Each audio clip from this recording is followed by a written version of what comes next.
Assalamualaikum warahmatullahi wabarakatuh. Selamat pagi anak-anak. Bagaimana kabarnya? Sudah siap untuk pembelajaran hari ini? Oke, today we are going to talk about procedure text. Jadi, apa sih procedure text itu? Procedure text is a text that give you instruction how to do or how to make something. Jadi teks ini seperti manual book pada peralatan elektronik gitu ya. Jadi teks ini memberitahu kita bagaimana melakukan sesuatu atau membuat sesuatu. Nah, bagi kalian yang suka masak atau membuat sesuatu percobaan, terkadang kalian kan mencari tutorialnya entah di YouTube, di Google. Nah, semua tutorial semacam itu, entah resep atau cara mengoperasikan sesuatu, termasuk ke dalam procedure text. So, it contain of instruction how to make something or how to do something, how to operate something, ya something like that lah. The purpose or social function of procedure text is to explain to the reader or listener about how to make or do something with the sequence of actions or steps. Jadi, tujuan dari procedure text seperti yang saya katakan tadi, yaitu untuk menjelaskan kepada pembaca atau pendengar how to make or do something. Tapi, ada sequence of steps, ada sequence of action. Jadi misalnya, pertama kamu harus ngapain, kedua kamu harus ngapain, ketiga bla bla bla sampai selesai seperti itu. How to do something berarti melakukan sesuatu. Bisa itu membuat video, tutorial mengedit foto, tutorial menghidupkan komputer, how to use camera. Ya pokoknya seperti itulah. Dan bisa juga how to make something. Make something itu bisa buat makanan atau bisa buat minuman and any others.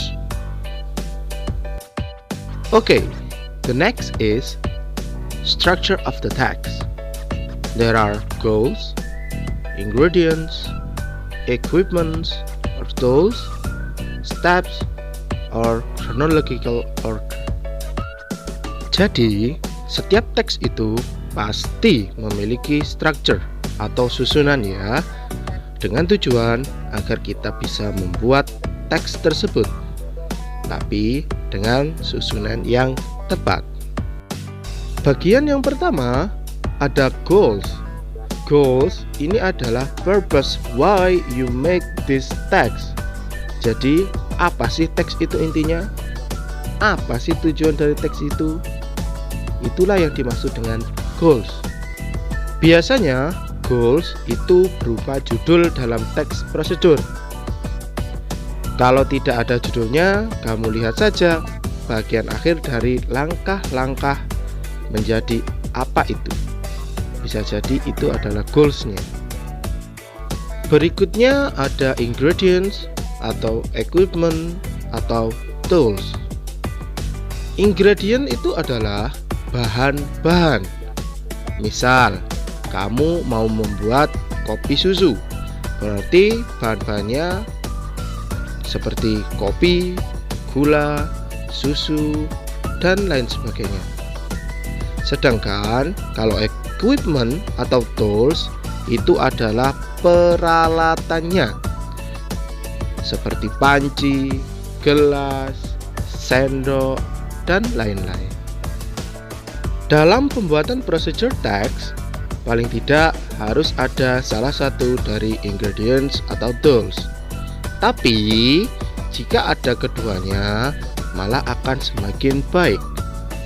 Yang ketiga, yaitu steps atau langkah-langkah, atau juga chronological order, yaitu urutan kejadian. Kenapa urutan? Karena dalam prosedur teks, urutan harus sesuai. Misal, kamu masak mie instan. Pertama, buka sasetnya dulu, baru rebus mie instannya. Gak mungkin dong rebus mie-nya terlebih dahulu baru kamu buka sasetnya. Makanya dalam prosedur teks harus kronologikal atau beruntun. Misal yang pertama apa, yang kedua apa, sampai finally apa. Yang terakhir yaitu language features. Language features adalah ciri kebahasaan atau lebih mudahnya ciri-cirinya. Ciri-ciri khas dari prosedur teks. Maksudnya, pada saat kamu membaca atau menjumpai prosedur teks, kamu akan menjumpai ciri-ciri seperti berikut ini. Yang pertama, using simple present. Menggunakan simple present tense atau kalimat dalam waktu sekarang. Yang selanjutnya, using conjunction atau menggunakan kata hubung. Dalam prosedur teks, kamu akan menjumpai kata hubung yang khas seperti first, second, then, after that, before that, finally, and any others. First, misalkan pertama. Second, kedua. Third, ketiga. Fourth, keempat. Sampai akhirnya finally. After that, kemudian. Before that, sebelum itu. Finally, akhirnya. Dan masih banyak lagi. Selanjutnya, using command atau imperative sentence. Maksudnya adalah menggunakan kalimat perintah. Jadi, pada prosedur teks, kamu akan sering menjumpai kalimat perintah. Contohnya, masukkan gula ke dalam gelas. Itu salah satu contoh kalimat perintah.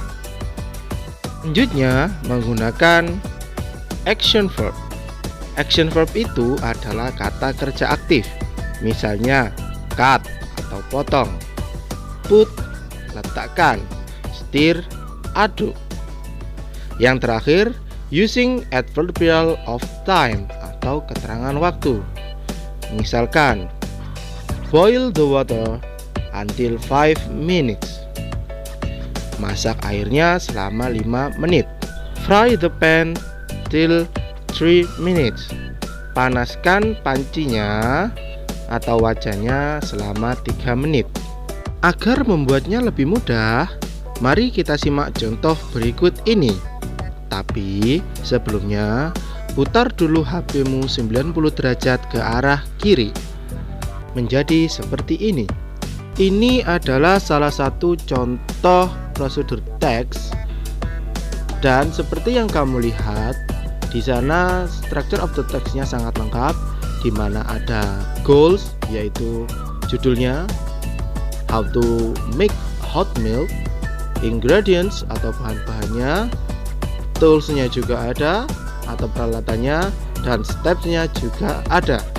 Sekarang mari kita lihat ciri kebahasaannya. Di sana terdapat conjunction atau kata hubung, tapi berupa angka, yaitu pertama, kedua, ketiga, dan seterusnya. Ada juga action verb seperti put, add, wait, ya, dan juga ada adverbial of time. Di situ ada 7 sampai 10 menit. Ya, seperti itu. Itulah sedikit penjelasan tentang prosedur teks, dan saya harap kamu paham ya. Dan untuk selanjutnya adalah tugas kalian. Tugas kalian adalah membuat prosedur teks. Gak perlu panjang-panjang, buat yang mudah-mudah saja, yang simple. Usahakan kalian membuat sendiri. Tapi kalau kalian ingin hanya sekedar mengumpulkan tugas, silakan cari Google. Tapi saya sarankan kalian membuat sendiri agar kalian mendapatkan pengalaman dan bisa menerapkan ilmu yang kalian dapat.